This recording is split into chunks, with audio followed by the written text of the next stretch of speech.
নওগাঁয় দিন দিন হারিয়ে যাচ্ছে মৃৎশিল্প। পূর্বপুরুষদের এই পেশাটিকে টিকিয়ে রাখতে প্রতিনিয়ত চলছে সংগ্রাম। দইয়ের ভাত তৈরি করে সংসারের হাল ধরেছে গ্রামীণ নারীরাও, কিন্তু মৃৎশিল্পকে ধরে রাখতে প্রতিনিয়ত হিমশিম খেতে হচ্ছে কারিগরদের। এই শিল্পকে টিকিয়ে রাখতে স্বল্প সুদে ঋণ দেওয়ার দাবি জানান এই পেশার সাথে জড়িতরা। আমার বিয়ে হচ্ছে 11 বছর। 10 বছর থেকে আমি এটা কাজ চালাই, মানে গৃহিণী, রান্না বাড়ি, গরু বাছুর, বাচ্চা আছে, তার পাশাপাশি আমি এটা চালাই। এটা দিয়ে আমার স্বামীর সহযোগিতা হয়, তাকে হেল্প করতে পারি, নিজের হাত খরচ চলে, তার থেকে চাইতে হয় না। আরও যদি কিছু সরকার থেকে অনুদান বা কোনো রকম সাহায্য পেতাম ভালো হতো, বা বিনা সুদে ঋণ, তাহলে ব্যবসাটা আরও উন্নতির দিকে দাঁড়াতে পারতাম।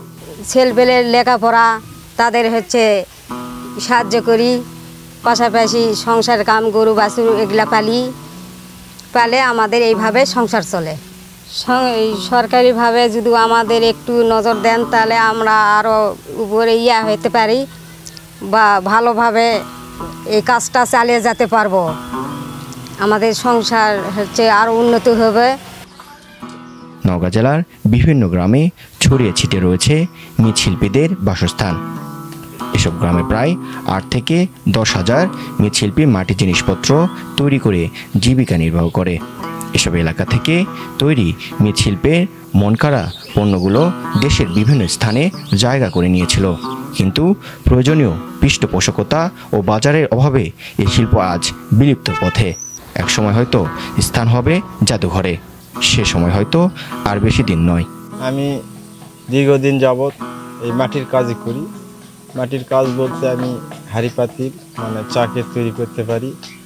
দ্বিতীয়ত আপনার ওগুলো আমি পিঠে সারা করতে পারি। এটা তৈরি করতে আপনার প্রথম অবস্থায় 15-20 দিন লাগে আপনার মাল তৈরি করা।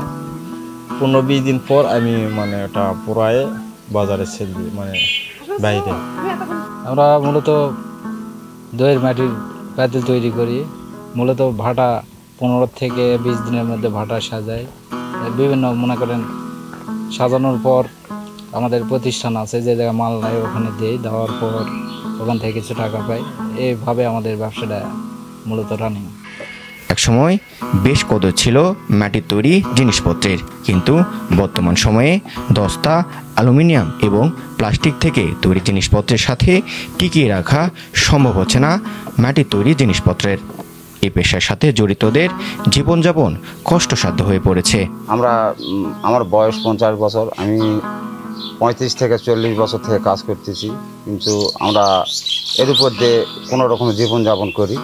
কিন্তু আমাদের সরকার একটু ঋণ যদি দেয় সুদমুক্ত, তাহলে আমরা চলে ফিরে খেতে পারবো। বাল বাচ্চারা যারা আছে তারা তো এগুলো কাজ করতে করে না, কারণ পরিবেশ চেঞ্জ করতে চায়, কিন্তু আমরা পারি না করতে।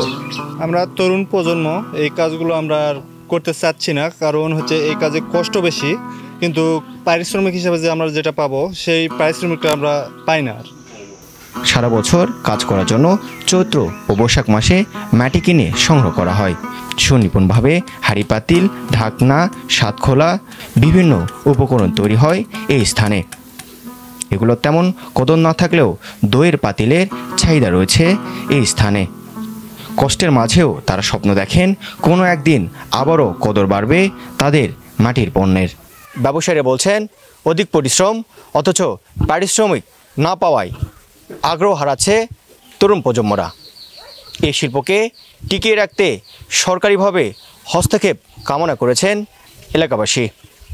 শহীদুল ইসলাম, বার্তা 24, নওগাঁ।